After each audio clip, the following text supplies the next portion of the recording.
Hello friends, कल हमने दोनों केसेस डिस्कस की थी। जो सबसे लाइकली केसेस था कि यहाँ से मैंने कहा था कि मार्केट गैप डाउन होगा और नीचे नीचे नीचे जाते रहेगा, ये एक केस थी। बट दूसरी अनलाइकली केस जिसके चांसेस कम थे, बट मैंने कहा था कि आप देख लेना, सुबह को ही आपको पता चलेगा जब एक पिन बार बनेगा और ऐसे ऐसे करके मार्केट स्ट्रेट अवे ऊपर जाएगा। आज के दिन में अगर आप देखोगे तो क्या आपको ये पिन बार नज़र आ रही है 15 मिनट्स में? क्या आपको ये पिन बार 15 मिनट्स में नज़र आ रही है? एग्जैक्टली यही पिन बार के बारे में मैं डिस्कस कर रहा था।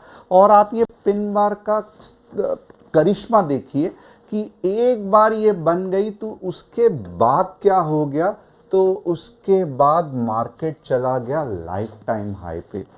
अब यहाँ से क्या हो रहा है, ये क्यों नहीं हो रहा है, कैसे हो रहा है, इसका थोड़ा सा मैं आपको डिटेल में डिस्कस करूँगा, क्योंकि कल एक्सपायरी है और कल मार्केट में ज़बरदस्त धमाकेदार मूव होने के चांसेस है। तो एंड तक सुनिए, जो भी मैं कह रहा हूँ बहुत डिटेल में कहूँगा। सबसे पहले, मेरा नाम तुषार घोनिया, मैं एक SEBI registered equity research analyst हूँ। यहाँ पे मैं कुछ भी टिप्स या एडवाइजरी नहीं दे रहा हूँ आपको। अगर आप नए हो, पहले बार देख रहे हो, तो चैनल को सब्सक्राइब, बेल बटन को हिट करना मत भूलना। और आज जैसा ये पूरा धमाकेदार मूव हमने कैप्चर किया, अगर यही मूव आपको कैप्चर करना है तो आप क्या करोगे, डिस्क्रिप्शन में जो व्हाट्सएप कम्युनिटी की लिंक है उसे क्लिक करके आप हमारे फैमिली का हिस्सा बनोगे। अब थोड़ा सा देखते हैं कि टॉप न्यूज़ क्या है आज के लिए।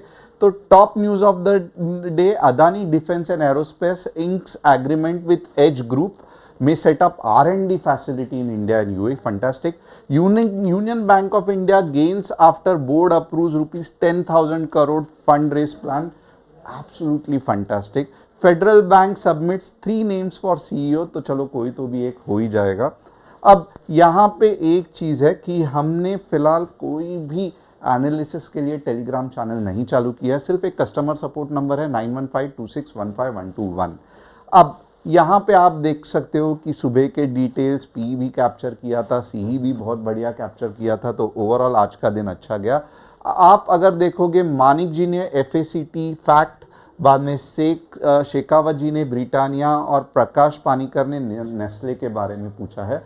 आपका कोई अगर स्टॉक का एनालिसिस आप मुझसे करवाना चाहते हो तो आप कमेंट में डाल सकते हो, मैं डेफिनेटली करूँगा। अब सबसे पहले अगर आप यहाँ पे देखोगे ना, तो चल क्या रहा है, यहाँ पे आप थोड़ा सा ध्यान देना। मार्केट नया कुछ भी नहीं कर रहा है, हर दिन वही घिसा पीटा चीज़ है।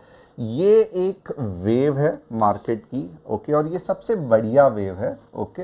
अब यहाँ से आप देखोगे ना, तो ये एक्चुअली अगर आप देखोगे तो ये एक मार्केट की रेंज है, ओके। अब ये रेंज इतनी बढ़िया या इतनी बड़ी क्यों बनी है, तो इसका भी रीज़न क्या है, क्योंकि इसके पहले आप देखोगे तो एक बड़ी रैली आ चुकी है। अब ये बड़ी रैली में समझो बहुत सारे बायर्स ने यहाँ पे बाय किया रहेगा, राइट। अब यही बायर्स ये रेंज पे बेचना चाहते हैं और कुछ नए बायर्स खरीदना चाहते हैं। तो यहाँ के बायर्स, अब उसमें से जो लॉन्ग टर्म वाले नहीं हैं वो सेलर्स बन गए हैं, कोई वापस बायर बन गया है, कोई ऐसे फॉरेन इंस्टीट्यूशनल्स भी है जिनको लग रहा है कि अब आगे बहुत मार्केट ऊपर आ गया है, अब हमें बेच के निकलना चाहिए। तो ये सब जो एक डायरेक्शन में मूव आया था, उसका ही अब कंसोलिडेशन यानी कंफ्यूजन, मीन्स बेसिकली आप देखोगे तो आप ये एंगल से आपको ये करना है कि यहाँ पे मार्केट में एब्सोल्युटली क्लियरिटी है। क्यों? क्योंकि सभी लोग सोच रहे हैं कि मार्केट में बाइंग ही होना चाहिए, बट कंसोलिडेशन का मतलब ही कंफ्यूजन है। यहाँ पे मार्केट कंफ्यूज्ड है कि बाइंग करना चाहिए या सेलिंग करना चाहिए, बाइंग करना चाहिए या सेलिंग करना चाहिए।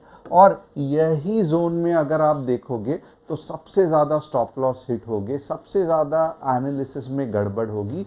रीज़न इज़ वेरी सिंपल, क्योंकि यहाँ पे लोगों में कन्फ्यूजन है।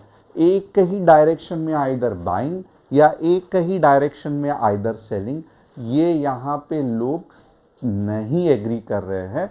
50% वोट जा रहा है बाइंग के लिए, 50% वोट जा रहा है सेलिंग के लिए। तो जैसे इलेक्शन में कंफ्यूजन होता है वैसे ही ये जोन में कंफ्यूजन है।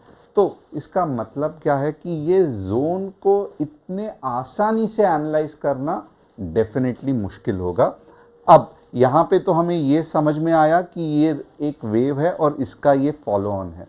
अब यहाँ पे आप देखोगे ना तो कुछ इम्पॉर्टेंट पॉइंट्स है, यानी कि ये पॉइंट्स है जहाँ पे पावरफुल बायर्स बैठे हैं और यही पॉइंट्स है जहाँ पे पावरफुल सेलर्स बैठे हैं। यहाँ तक समझ में आया। अब आप देखोगे तो कल एक्सपायरी है राइट निफ्टी 50 की, और अगर मीन्स आप जो भी ट्रेंड देख रहे हो ना अब तक का, हमेशा क्या हो रहा है, मार्केट गैप अप हो रहा है मॉर्निंग में ही, मार्केट गिरने का नाम ही नहीं ले रहा है। जैसे आज मैं एक्सपेक्ट कर रहा था कि अगर मार्केट को ऊपर जाना है तो मैं एक्सपेक्ट कर रहा था कि गैप डाउन होगा, बाद में यहाँ पे जो भी सेलिंग कर रहे हैं उनको सभी को पावरफुल बायर्स ओवरटेक करेंगे और फिर यहाँ से ऊपर जाने के चांसेस है। बट ऐसे नहीं हुआ। इसका मतलब क्या है, तो ये ड्रामा अभी भी चलते रहेगा और मोस्टली चांसेस है कि कल ये ड्रामा ख़त्म होके परसों कोई तो भी डायरेक्शन में मार्केट चला जाएगा। अब यही ड्रामा का कल का मैं थोड़ा सा आपको एनालिसिस करता हूँ।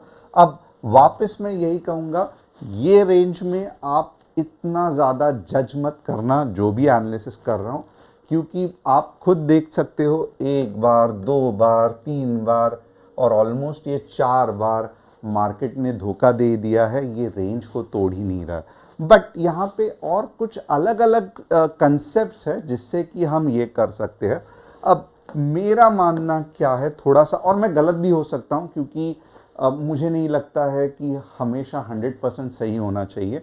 अब यहाँ पे अगर आप देखोगे ना 23,400 के ऊपर गैप अप अगर हो गया तो यहाँ पे जैसे मुंह आई थी ना वैसे ही कल पिन बार के साथ ऊपर मुंह आएगी और 23,550 के आसपास, 23 से लेके 23,550 से आसपास आपको लेके जाएगी।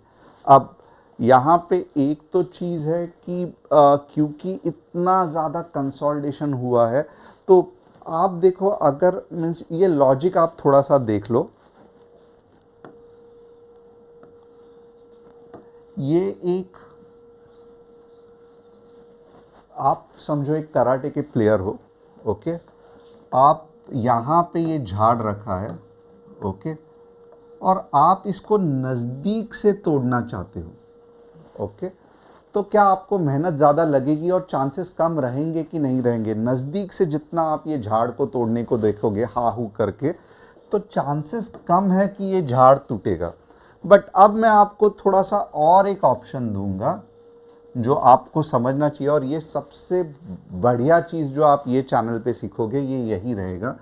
अब आप करोगे, आप समझदार हो जाओगे, आप थोड़ा सा पीछे आ जाओगे। अब यहाँ से आप भाग भाग के, ओके, यहाँ से आप भाग भाग के आप जाके एक जोर से पंच मारोगे तो ये पूरा का पूरा झाड़ टूट जाएगा। वैसे ही कंसोलिडेशन में ज़्यादा ऊपर जाना मोस्टली मार्केट को नहीं पॉसिबल है। मैं ये नहीं कह रहा हूँ कि ऊपर नहीं जाएगा, बट ज़्यादा ऊपर नहीं जाएगा। नॉर्मली मार्केट कैसा ऊपर जाएगा तो ये आप देखोगे तो 23,550 लगभग, और उसके बाद में भाग भाग के मार्केट पीछे आएगा और हमारा जो गोल्डन नंबर है 23,100 के आसपास ये कैप्चर कर सकता है। और उसके बाद जब ये रैली आएगी, अगर ये आनी है तो बिना नीचे जाए, तो वो रैली जो रहेगी ये इसके तरह ही रहेगी और ये आपको 700-800 तक लेके जाएगी और ये ड्रामा फिर वापस चलते रहेगा। वापस कंसोलिडेशन होगा, वापस थोड़ा सा ऊपर जाएगा, वापस नीचे आएगा और ऊपर जाएगा। बस यही मार्केट है, इसके ऊपर अगर कुछ नहीं है मार्केट। आप कोई भी स्टॉक उठा के देख लो। अगर ये आपको समझ में आया तो यस करके बताना, और कल चेक करके भी आना कि जो मैं कह रहा था वो सही है कि नहीं। कंसोलिडेशन थोड़ा सा, क्योंकि और ये लॉजिक तभी होता है जब कंसोलिडेशन बहुत ज़्यादा होता है। अगर कंसोलिडेशन छोटा है तो मैं नहीं कह रहा हूँ वो फास्ट ऊपर जाएगा, बट इतने बड़े कंसोलिडेशन के बाद अगर मार्केट ऊपर जा रहा है तो 23,550 या 23,600 टच करके इस इमीडिएटली नीचे आएगा। और ये जो फॉल है ना, यहीं पे हमें पैसा कमाना है और यहीं पे इंस्टीट्यूशंस पैसा कमाएंगे, जो कि अच्छा खासा होता है, और यहीं पे सब रिटेलर्स मारे जाते हैं। और इसके बाद जो मारे जाते हैं उनको हिम्मत नहीं होती है, नए रिटेलर्स वापस आते हैं जिनको लगता है मार्केट नीचे जाने वाला है, और यहीं पे वापस इंस्टीट्यूशंस बाइंग करते हैं, और यहीं पे सेकंड बकरे जो रहते हैं वो काटे जाते हैं। तो ये हो गया मार्केट का एनालिसिस।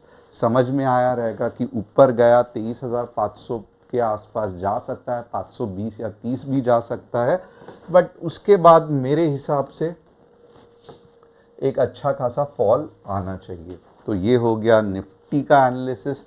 अब सेकंड देखते हैं बैंक निफ्टी का एनालिसिस। बैंक निफ्टी में भी अगर आप देखोगे तो यही कंसेप्ट है कि अगर, क्योंकि यहाँ पे थोड़ा सा सेल आउट है, तो यहाँ पे अगर आप देखोगे तो बैंक निफ्टी 49,800 तक आ सकता है। आइए देखते हैं,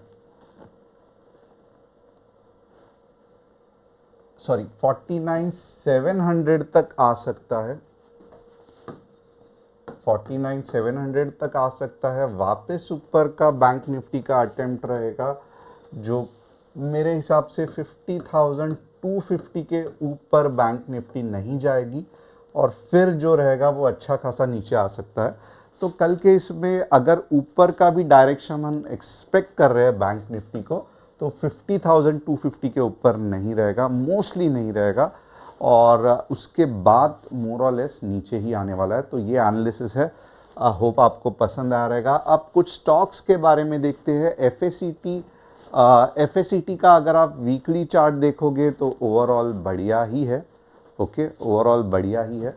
आप देखोगे तो बुलिश होते जा रहा है, तो एफएससीटी आप ध्यान दे सकते हो ऊपर के डायरेक्शन के लिए। ब्रिटानिया भी वैसे अगर आप देखोगे तो अच्छा खासा ऊपर ही जा रहा है, बट फिलहाल पुल बैक ले रहा है, तो मैं कहूँगा 5,200 के लेवल पे आप सोच सकते हो। नेस्ले भी कंसोलिडेशन ऑलमोस्ट हो चुका है, और नेस्ले भी ऊपर जाने की कोशिश कर रहा है।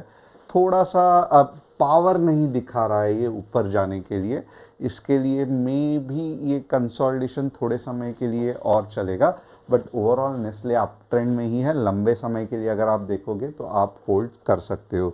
तो होप आपको एनालिसिस पसंद आया रहेगा। चैनल को सब्सक्राइब, बेल बटन को हिट करना मत भूलना। कल का दिन वापस बहुत इंटरेस्टिंग रहेगा, तो डेफिनेटली कल थर्सडे एक्सपायरी भी है, तो कल मिलते हैं, अलर्ट रहना।